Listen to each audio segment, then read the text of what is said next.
It became extremely important to me to chronicle the adventures of my family, of Jim and of me and of Lucas and Chelsea in our search to find the real Mount Sinai that started out there on that amazing trip we took to Egypt in January of 1992.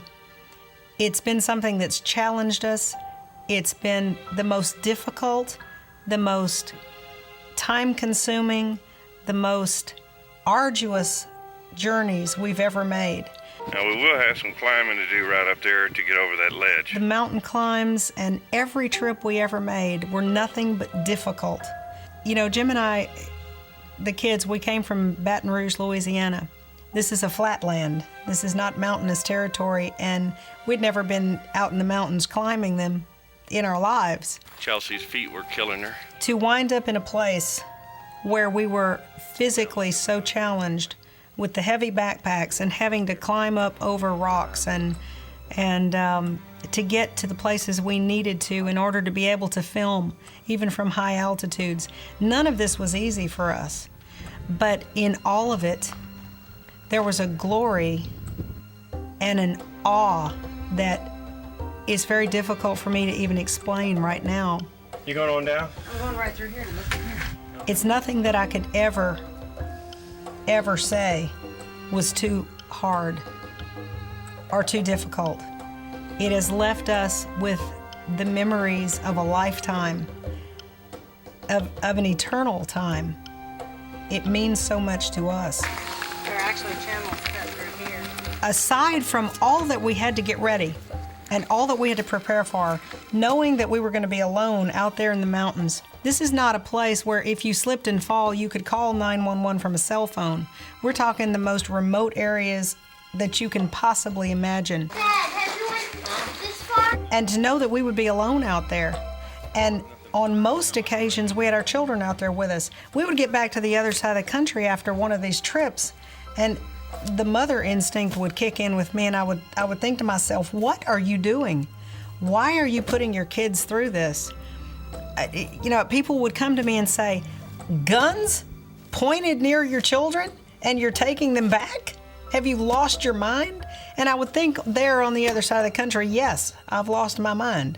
I can't explain to you why we feel this is so important that I would risk what we're risking to do this.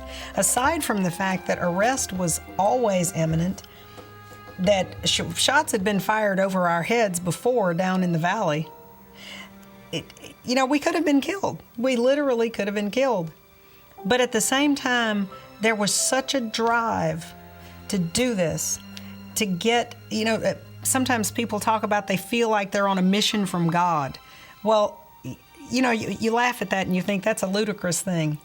And yet, that's almost what this felt like, because when we were going and doing these trips, we were almost fearless. A lot of what we did around the Mount Sinai area, when we went to the Split Rock area and traveling around there where we'd go, we'd stop at a place where there was a bunch of the circles, a bunch of kilns or dwellings, get out, look around.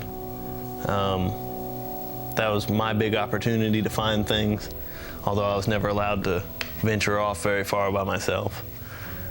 We're on the way from Tabuk to the mountain, and Tabuk's a little city where we would stay between the trips. And we were driving to the mountain, and all of a sudden, we noticed this foamy looking stuff on the road. And it was just like a white, it wasn't thick or anything, it was just, it looked like foam. And me and my brother were all excited, and we were telling my parents, it's snow, it's snow. My mom's like, no, it's foam. I was like, Mom, there's no foam on the road. How can foam get on the middle of the road? And she was convinced it was foam. So we kept driving, and there kept being more and more of this foam.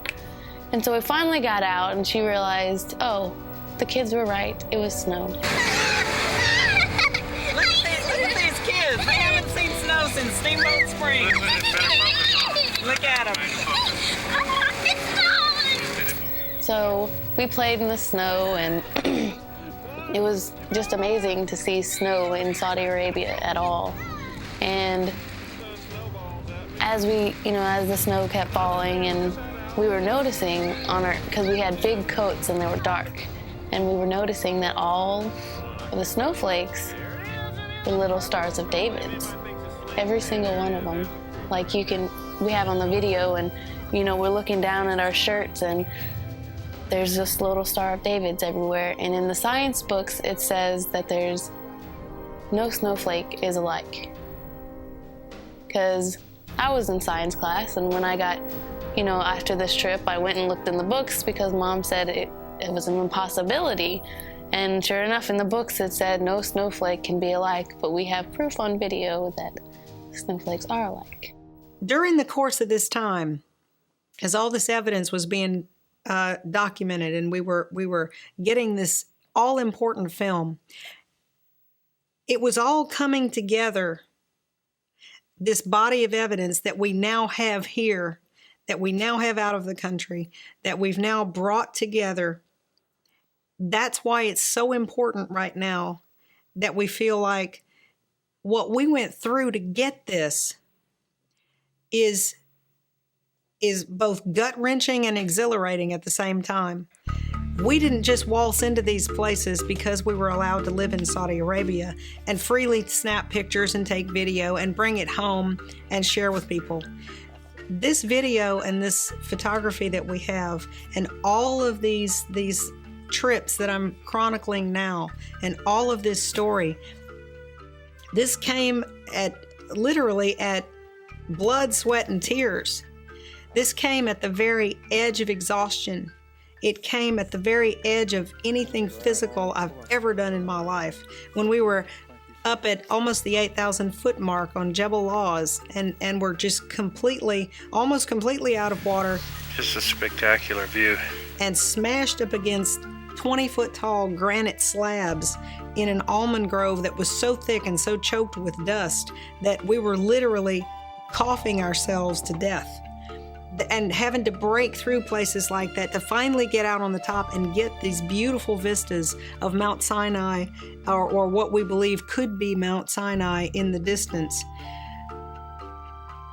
I can't tell you how the agony of this and the exhilaration of this.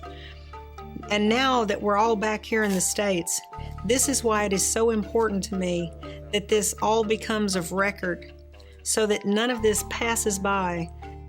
If these things are, in fact, what we believe them to be, and if the evidence through the professional looking glass does line up with what we think it is, the implications are so profound that all the maps dealing with the routing of the Exodus in the back of all of our Bibles are going to be rewritten.